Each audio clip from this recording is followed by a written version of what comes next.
หมายสูงพี่น้องผู้บันแห้งสื่อข่าวเซียนมีเดียขอดังเสียงนะครับเนาะเมื่อในก่อเมียนงานในวันที่28เดือนธันวาคม2025นะครับ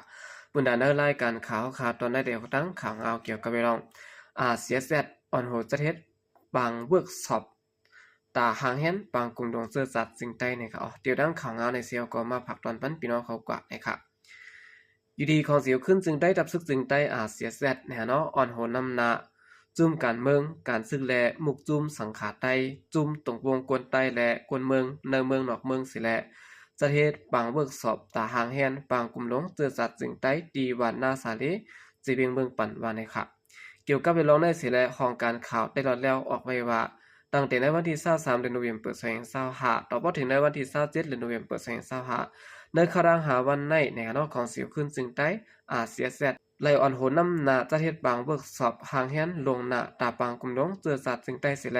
บางเวิร์กช็อปในคณะไหลจะเฮ็ดอ่องตีปางโฮมงำเย็นตีหน้าสาเลหน้าวันจีเวียงเมืองปันจึงไต้พัดจานนะครับ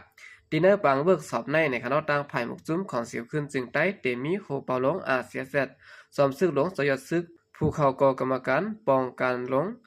CEC ยกกรรมการอ่อนโหเงาจึง4 4กรรมการเงาจึง44และ PA โฮบอลงเสียแซดวันไหนเสียและเลือสินั่นก็ยังมีตัวแทนสังฆาเจ้าในเมืองนอกเมือง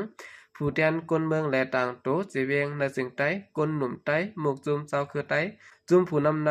กนเมืองตาหางแฮนปางกลุ่มหลงเจอจัดจึงใต้ขึ้นฮอดทั้งหมดมีกว่า93เกาะนะครับเมื่อในวันที่23เดือนธันวาคม2025โฮเปาลงเสียแซดซ้ำซึกหลงสยดซึกและหมอกลาดขอความปิดปางกว่าว่าขอยังอ่านปางเบิกสอบตาหางแฮนปางกลุ่มหลงจะจัดจึงใต้ในตัวแดนจีเวียงเขาเฮาฮู้ยังอ่านปางกลุ่มดีลีเฮาปองใจดีลีเฮาลงแรงกันเป็นน้ำหนึ่งใจเดียวกันตีแล้วปองใจเฮาถามกำเดียวหนังหือปอตีไหลขอเตียบตัดแลตาเป็นจัดเฮ็ดปางกลุ่มดงนั้นตัวแดนเจเวียงเฮาเขา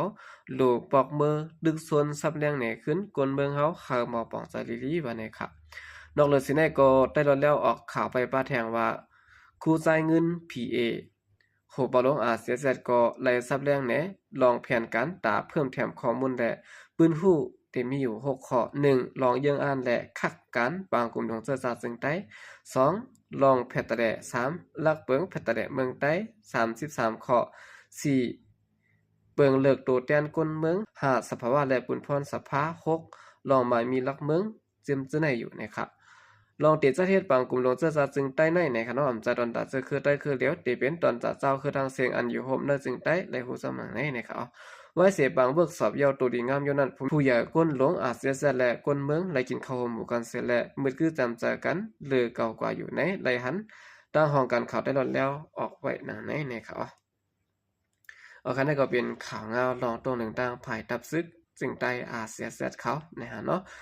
ไหลจะเทศบางเวิร์กสอบนะครับพังหางปางกุ้มจื้อจัดไต้อันว่าในดีจะเทศกว่ามือแล้วข้าวแล้ววันแล้วเลื่อนแล้วในได้ก็หันได้รัดปะนะเนาะ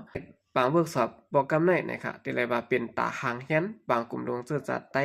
ในกล้วยนะครับไปเจอบางกลุ่มดวงจื้อจัดไต้นะครับเนาะสืบสิแนวข่าวขึ้นมาถอนด้วยข่าวงามนอกเมืองนะครับเนาะขึ้นตึกสูงฮ่องกง3หลังถูกไฟไหม้มีคนตายกว่า44เกาะนะครับเมื่อในวันที่26เดือนธันวาคมข้ายามกลางในเจ้า2หม้อนั้นเป็นรองไฟไหม้ลูกใหม่ตีเขื่อนตึกสูง3หลังในพื้นที่เมืองฮ่องกงนั้นเสร็จแล้วต่อพอถึงข้ายามกลางใน8หม้อนั้นไฟตึกใหม่อยู่แล้วตึกกุ้งกำหมดไหลกว่าหลังเดียวก้วยและเฮ็ดให้มีคนลูกตายกว่า44ก่อยอดนะครับผู้ก่อนเจเวงไทโปลาดว่าอันไฟไหม้ในเปลี่ยนไฟไหม้ตีจันหะเปลี่ยนอันหาวแห้งเหลือเปิ้นในเวียงสิและในก้นตาย13คนนั้นป้าผู้ชาย4ก็ผู้เขภัย1ก็และผู้หญิง8ก็เสียมีคนไหลมาเจ็บ15ก็เสอันภายเขภัยเขาจอยแถมเอาไหล3แต่มีก็28ก็นะครับพอเมื่อลงพื้นที่จอยแถมก้นทบเพอยู่นั้นก็มีคนรู้ตายกว่าอ่องดีไพ่ไม้นั้นมีเก่าเกาะเสียและในก้นเก่าก็นั้นได้ส่งห้องยานั้นได้รู้ตายกว่าที่ห้องยา4เกาะนะครับซุ่มเขไพ่อายุ31ปีก็1ก็เลยขาดการกับ10กว่าเมื่อเขายาม3:30 นนั้นสิได้มันจ่ายและรู้ตายกว่าย้อนไพ่ใหม่นะครับพองตึกสหากวนเจิ้นคำไว้ในไพ่เจิ้นนั้นว่านะครับเนาะต่อพอถึงในวันที่26เดือนธันวาคมนั้นก็ไพ่อันไปหมดและกวนเจิ้นอันตึกติดคำไว้มีหลายๆเกาะในนั้นไปแล้วจ้อมแต่ต่อและกวนตายก็ จางเตือนนำมาแทงอยู่ภายนอกขึ้นตึกสูงอันไพ่ไม้นั้นไหลหันก้นเสื่อนดอดเพออกมาเขาอ่อนห้องไห้ไม่ใส่ตะก้นในมือหอขึ้นเขาเสื่อนติดคำไว้ซึ่งนั้นอยู่ในเขาลองในข่าวล่าสุด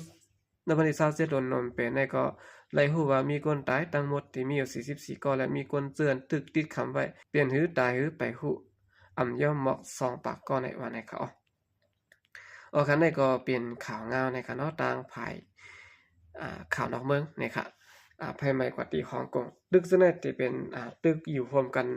หลายตึกอยู่หิมสำกันนั่นนะครับเนาะเป็นตึกก่อสร้างนะครับสืบสิแนวค่ะขึ้นมาถอมด้วยข่าวงาวเกี่ยวกับเรื่องซึกมันรวมกันทั้งจุ่มซึกปิดุจิตและจุ่มทุกพื้นเขาเลยเปลี่ยนปังตึกกันเนอแก่แดนดินภายคุณปังร้องหาวแห้งนะครับ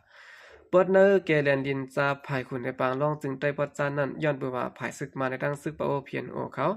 แถมยังซึกเขามาและเลยเปลี่ยนปังตึกกันหาวแห้งแหล่งข่าวซึกลัดนี่หนังแน่เกี่ยวกับเรื่องในนะครับเนาะผมมีปุนพรภายซึกก้อนหนึ่งลัดว่าเมื่อไหร่นะครับ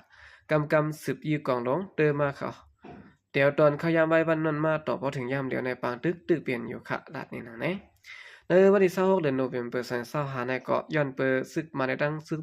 จุ่มซึกปิดุจิตปะโอเพียนโอลูกดังเจอนาเตียนเขาปักซาไว้เจอนั้นโทษซึกขึ้นมาดังเจอหิมวันช่องเปียงอันติดจับกันตั้งเลียนลิ้นภายขุนปังร้องนั่นแหละเลยเปลี่ยนปางตึกกันตึกหาวแห้งไว้อยู่นะครับเดี๋ยวในวันที่13เดือนโนเวมเบอร์2025มาในซึกมาในดังจุ่มซึกปิดุจิตปะโอเพียนโอโทนาซึกขึ้นมาดังปอดเลียนลิ้นภายขุนและปังร้องซึ่งนั้นแทงตั้งนำเสียและเลยเปลี่ยนปางตึกกันมากูวันนะครับตีเจมื้อนั้นมาไหลมาเข้าดัง2เดือนปลายยาวเขาในกำถอยกำขึ้นมาเฮ็ดในอยู่ที่ดิกสิและเหมือนหนังว่าภายเฮาค่ะเกียรติเคโตเก่าไว้อยู่เสื้อนั้นก้อยค่ะว่าแน่ภายดับซึกตึกขึงป้องก่อปางตึกตาซิมอนาลินในสิเวียงภายคุณตาปางเลิกต่างอันติสาเหตุในวันนาในสิและเฮ็ดให้กวนเมืองอันอยู่ในแก่เลียนดินภายคุณปางรองนั้นยอม10วันโหก้นหมอกหาเฮงก่อไปไล่อ่อนกันเงื่องปลายเพปางตึกย้อนเปิดจุ่มลูกพื้นเขามีรองยืมหมากลงใส่กันหาวแห้งนะครับเมื่อในวันที่22เดือนโนเวมเบอร์เขายามไว้วันนั้นก็ย้อนเปิดซึกมาในดังเพียนโอเขาลาลีลามยื้อกองลงสายและเฮ็ดให้หมากโตกสายนางยิงเตือนเหตุการณ์ไว้ในสวนไว้อยู่หิมวันบ่อยานั้นตายถึงดีกว่า3ก็ได้มาเจ็บ1เกาะนะครับคันได้ก็เป็นดองตรงหนึ่งดังภายจุ่มซึกปิดุสิตปะโอเพียนโอนะครับเอามาดังซึกมันสิและยังสืบเพิ่มแถมแห้งซึก